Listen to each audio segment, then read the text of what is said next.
Oh, hello, this is Tak Chung from Walk with Tak. Welcome to my YouTube channel. If you enjoyed this video, please like, subscribe, and share. Feel free to write to me at walkwithtak@gmail.com if you have any questions regarding this video or any other videos that I have posted in the past. If you have any videos that you would like me to make, please let me know. I'm looking forward to hearing from you. In this video, I would like to demonstrate to you the versatility of a wok in how to make a Korean dish called kimchi. Kimchi is made with fermented vegetables, and the most iconic type of kimchi is made with Napa cabbage and Korean chili flakes, which known as gachagura, giving it its trademark spiciness and vibrant red color. Now, kimchi is extremely popular as a side dish in Korean cuisine. In fact, my friend Jason, he is a Korean American, and he told me that they eat kimchi every single night. Kimchi can be in the form of a Napa cabbage, or kimchi can be in the form of a daikon cabbage. And occasionally, kimchi also made with cucumber. And together, kimchi is one of the most traditional Korean dish that I find it to be extremely interesting. Jason introduced kimchi to me when we were in graduate school together. And the type of kimchi that I really enjoy is the daikon radish type. So in this video, I'm going to show you how I'm going to make kimchi. Now, for a long time, I used to purchase kimchi from the Korean supermarket, and they tend to be reasonably priced, but they're still quite expensive. And then I remember Jason taught me how to make kimchi at the time, and I decided I'm going to look it up because I want to start making kimchi for myself. So I went to the supermarket and I purchased a whole bunch of daikon radish. Together, I used 20 pounds of daikon radish. You said that, well, there's a lot of it. Well, the reason is that I plan to eat it every day. And by making them in the wok, I'm able to store them because they last for a long time, up to several months. I cut them into the pieces that are suitable for me to prepare them, and I'm going to show you how. The reason I become interested in daikon cabbage because it has a significant health benefit. And the story goes back to Jason. He was a microbiologist, and he at the time studying something called the microbiome. This is about 30-40 years ago. And only recently, the importance of microbiome has become known.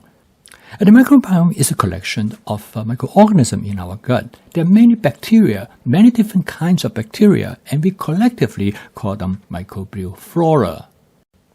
Their presence is important in creating a healthy gut, and there are certain microorganisms that are more important. However, this microbiome can be changed by eating too much ultra-processed food, and it will start to form harmful microorganisms. And in order to restore it, by eating a lot of vegetables will help, particularly vegetables that contain this type of bacteria. And organisms that present in this are known as probiotic.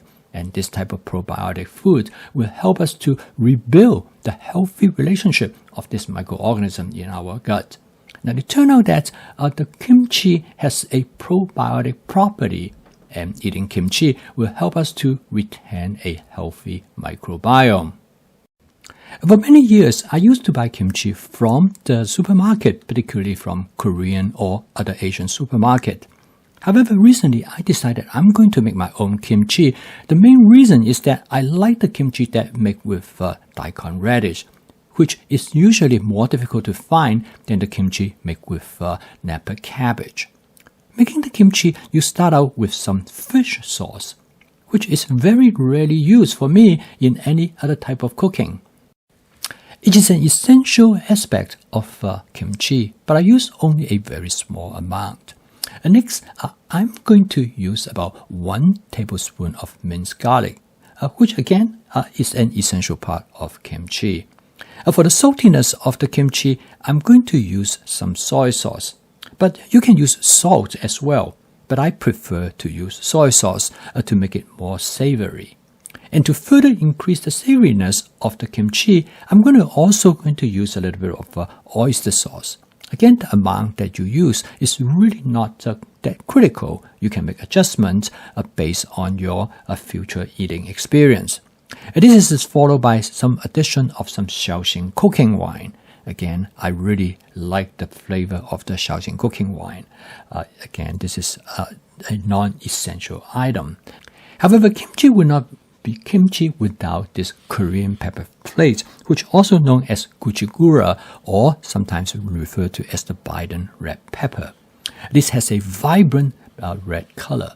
Now, in this case, I'm going to use about somewhere between a half cup to 1/3 cup. Again, you can make adjustment to the amount that you want, depending on how spicy you want the kimchi to be.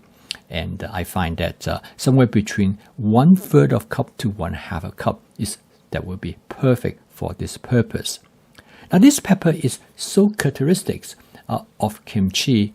In fact, you will find that without this pepper, the kimchi just will not be right, and you have to use the right kind. You can get this pepper from many different places. I ordered it from Amazon, and I ordered a 2-pound package. And this will make quite a few batches of kimchi. I purchased a 2-pound package, and it will last me for at least about 5 to 6 batches of kimchi that I'm going to make. So from this standpoint, when you make the kimchi by yourself, it really is very economical compared if you purchase it from the store. Now, to mix the kimchi, I find the stainless steel wok to be perfect for that purpose. You want something that with a large opening, but you want it to be relatively shallow so that it is easy for you to mix them.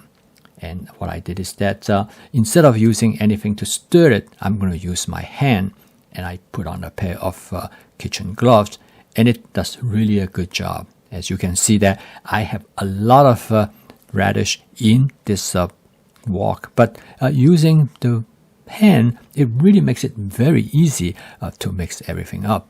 And this is one advantage of the stainless steel wok. And here's demonstrate that you can use this wok as a mixing bowl, as well as, of course, using it as a stir fryer or many other type of cooking function that I have talked about using a stainless steel wok. And the advantage of the stainless steel wok is that you can start out have it completely clean, whereas in a carbon steel wok, it is far more difficult to achieve this purpose. And so with a stainless steel wok, you will find that the capacity of the wok is really important. This is a 14-inch stainless steel wok, and the large capacity makes it wonderful for the purpose of mixing the kimchi radish. To store the kimchi radish, I'm going to use a plastic container. You can store it in almost anything that you would like. This plastic container actually has great advantage because it has a very large opening. It is easier for you to transfer the kimchi into it. And it is also easy for me to get them out when I want to eat them. Now, this container has pretty good size. It actually could originally come with peanut, and I just cleaned it, and I thought this would be perfect for this purpose. As you can see, you can store quite a bit. After I put it in, I make sure I shake it to have everything settle in. So the end result is that I'm able to create 7 bottles of this kimchi radish. And when I first put the kimchi radish into the bottle, you can see when I take it out, the color is still relatively light. That is before they undergo the extensive fermentation process. I usually leave them out in room temperature for about 3 days because during this time, the fermentation will take place. You can actually hear the bubble coming up from the bottom of the jar. Now, after you leave it in the refrigerator for about 2 to 6 weeks, you notice that it starts to become softened and the color also change. Eating this kimchi reminds me so much of the years when I was a graduate student with Jason. We eat lunch together a lot of time, and he will always bring a small container with kimchi, and he will share it with me. And this is time I really learned how to enjoy kimchi. I haven't seen Jason for many years, but each time when I eat kimchi, I think of him.